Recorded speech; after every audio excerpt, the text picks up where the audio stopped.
Hello and welcome to another video today where we're covering Weibo Gaming, a team that's going to Worlds 2024 as the fourth seed from the LPL.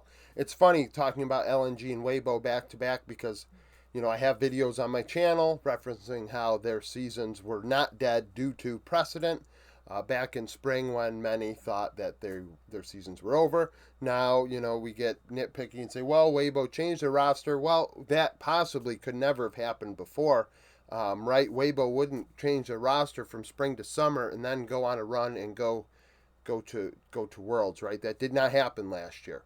It didn't happen. So that's always the funny part about this whole deal when we talk about teams. They try to make excuses instead of just saying, "Hey, you know what? Yeah, I kind of got excited there and went a little too early." At least that seems to be what these people lack in terms of accountability. But Weibo, um, they got here. I didn't think they would. I'll be honest. That I thought that.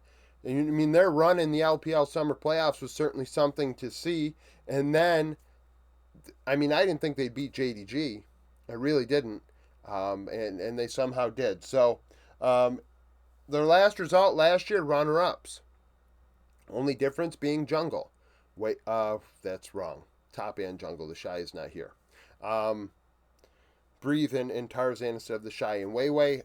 So Breathe in top lane, not like the Shy at all.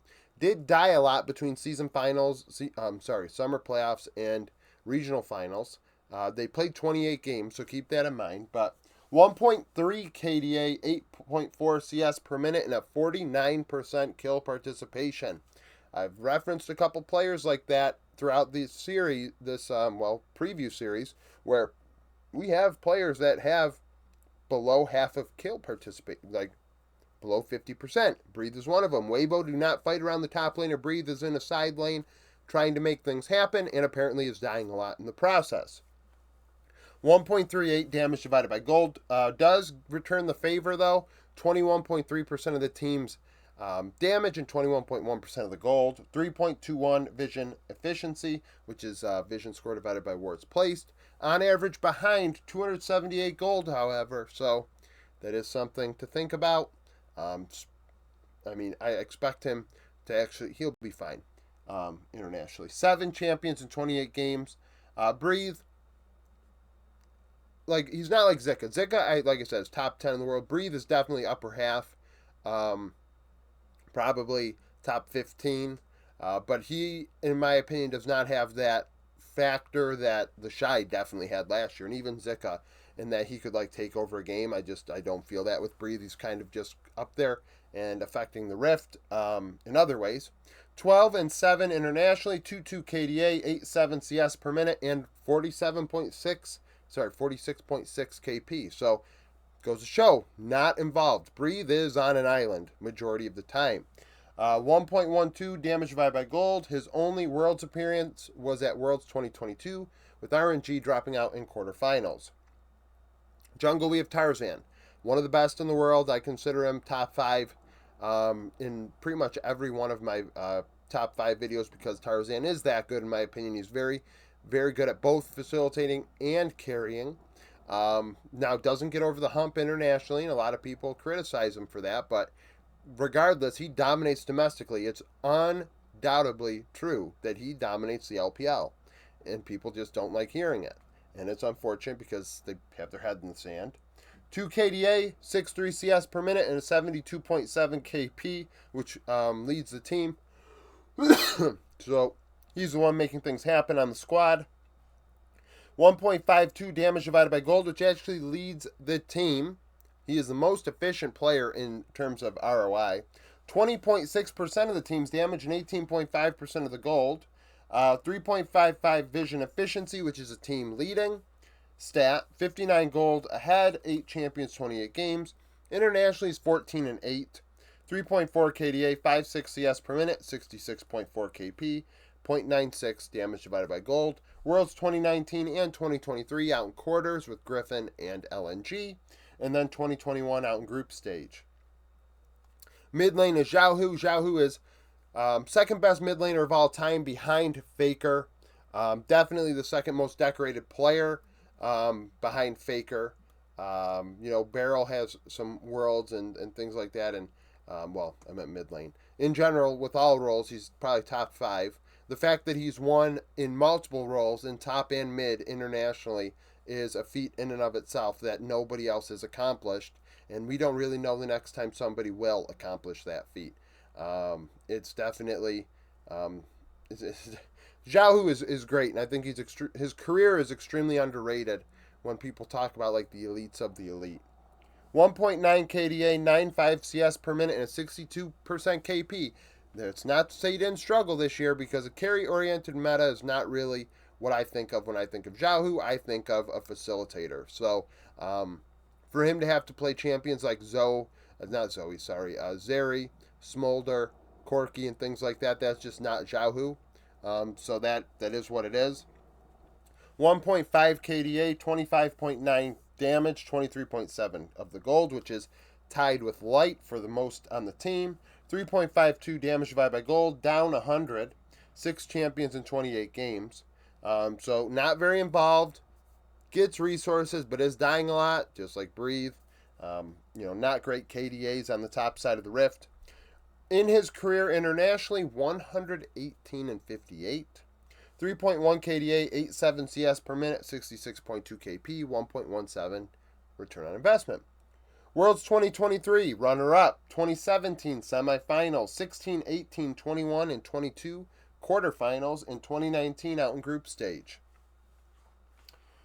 80 carry is Light. Like I said, I have Light alongside Gala and Guma. I think he definitely can contend with those guys. Top 10 in the world. Solid player. This team has, there's a reason it went to second place at Worlds last year. Now, somebody say, oh, well, their trip, they didn't have a tough schedule. And it's like, no, but they beat BLG to get there. Yeah, but we got to ignore that. That was just one day. They could have played bad every other day and just played good that day. This is the sort of copium, just stuff that just makes you, okay, we're going to add a note to this person's name going forward. Delusional.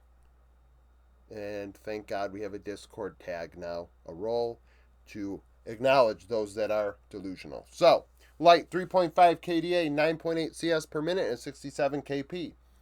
1.5 damage divided by gold, 26% of the team's damage, 23.7% of the gold. So he leads the team in damage share, is close with Xiaohu. So there isn't really a marquee carry on this team in terms of damage. Breathe is still dealing 21% himself. Tarzan's dealing almost 21%.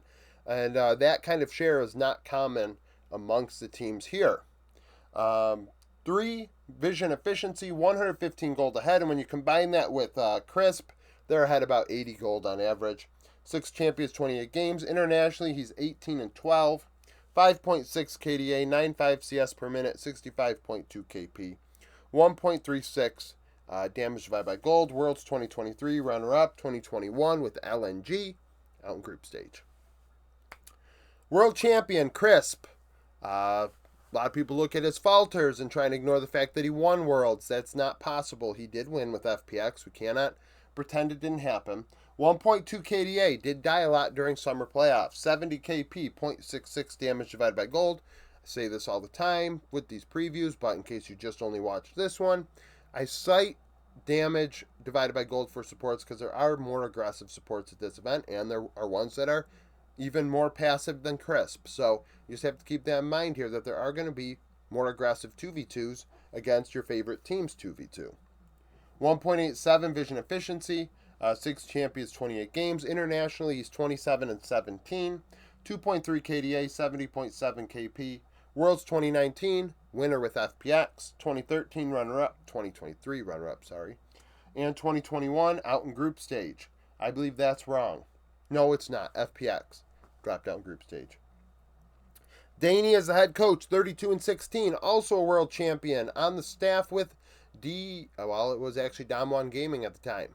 So, or Damwon Kia, whatever, Damwon. He was with them in 2020 when they won Worlds.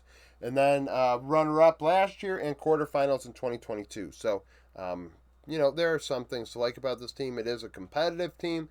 I think it can get to quarters. A lot of people think that North America or Europe has a chance at this against this squad. I think that meta wise, the way it stands right now, yes, because Xiaohu, this meta does not fit him at all. But Tarzan could Tarzan's better than all the Western junglers at this event. So Tarzan could get it done by himself, and that would be a thing that would just happen because he's that good. So, um, you know, people are underestimating Weibo again. Like I said, I underestimated him at summer playoffs and regional finals. A lot of people, doubted them way back in March. So it's just one of those things with this club. We'll see what happens. Thank you for watching. If you like the video, like it. Subscribe to the channel for daily League of Legends content. Follow me on Twitter, join the Discord, become a YouTube supporter, and hope to see you again tomorrow.